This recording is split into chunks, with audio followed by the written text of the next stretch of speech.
आप जो भी ये वीडियो देख रहे हो, आप सभी को नमस्कार। देखिए, ये रिकवरी स्टोरी है योगेश भाई की।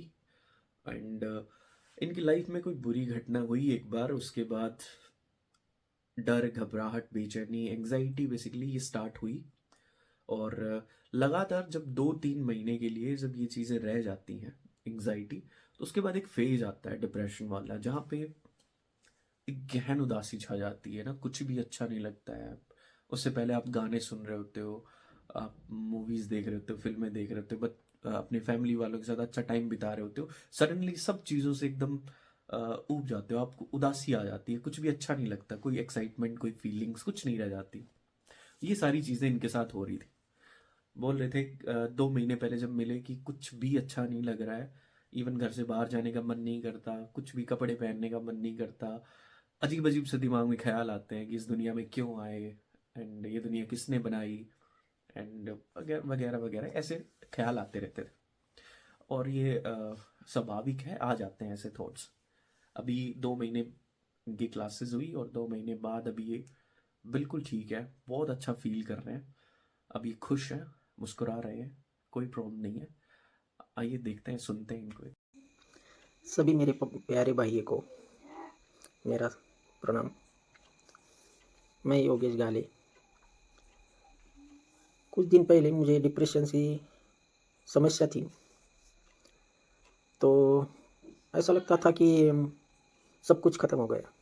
अब कुछ ज़िंदगी में आगे करने की इच्छा नहीं हो रही थी, और बहुत से सारे प्रश्न मेरे सामने खड़े हो गए थे।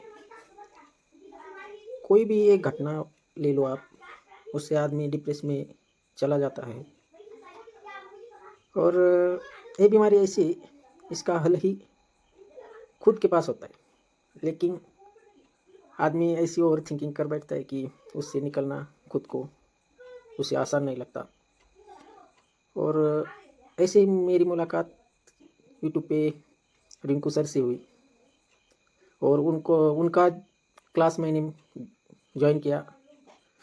पूरा क्लास मैंने अटेंड किया, और इतना अच्छा रिजल्ट आया मुझे कि मैं कह नहीं सकता। मेरी पूरी लाइफ चेंज हो गई। मेरे फेस पे आपको खुशी दिख रही होगी, वो उन्हीं का दिया हुआ आशीर्वाद है। नहीं तो मैं हर बात में ऐसा नर्वस फील करता था, इच्छा नहीं होती थी कुछ काम करने की, कुछ किसी के साथ बात करने की इच्छा नहीं होती थी। ऐसा अपने थिंकिंग में 1-1.5 साल पहले मैं ऐसा ही होते रहता था, और हर आदमी को होता है ये। मुझे भी हुआ। कुछ मेरे ज़िंदगी में कुछ ऐसी घटनाएं हुई, इसकी वजह से मैं डिप्रेस हो गया, और आज मैं पूरी तरह से उससे बाहर हूँ। और मुझे बहुत गर्व है कि ये क्लास हर उस आदमी के लिए जो इससे जूझ रहा है। और जो भी आदमी ऐसा उसको लगता है कि मैं किसी से भी, कौन सी भी डॉक्टर से, किसी से भी ठीक नहीं हूँ। डिप्रेशन एक ऐसी बीमारी है, उसका हल ज़रूर है। अच्छा साथ देने वाला, अच्छा काउंसलर, अच्छा रिंकू पंडित जैसे आदमी मिल जाए ना टाइम पे, तो कुछ भी असंभव नहीं। ये वो क्लास करने के बाद मुझे ऐसा फील हुआ ना कि अब मानो पहले जो मैं ऐसे बड़ी बड़ी ख्यालों में गुम हो जाता था, अब मेरी थिंकिंग क्लियर हो गई। ऐसा लगता था कि इस जीवन का क्या अर्थ है, ये आदमी हमारे साथ ऐसे क्यों बिहेवियर करते हैं, हम हम जी क्यों रहे हैं, हमें इस जीवन से क्या चाहिए।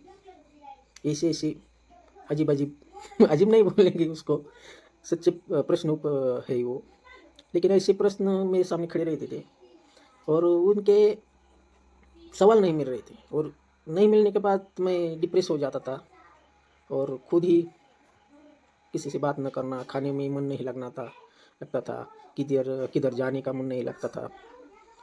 और कुछ कुछ घटनाएं, और एक घटना मेरे साथ ऐसी घटी थी, उसके बाद तो मैं फुल डिप्रेस में, यानी कि सुसाइड के भी थॉट आके गई मेरे पास। लेकिन आप देख रहे होंगे कि मैं आपके साथ आपके सामने हंस रहा हो, हंसी आती है, कुछ नहीं होता ये डिप्रेशन, हंसी आती है। मुझे ही में मेरी हंसी आती है कि ये डिप्रेशन कुछ नहीं होता, उससे जूझना भी नहीं, अच्छे आदमी, अच्छे आपको सलाह देने वाले मिले तो आप इससे बाहर आ सकते हैं। धन्यवाद।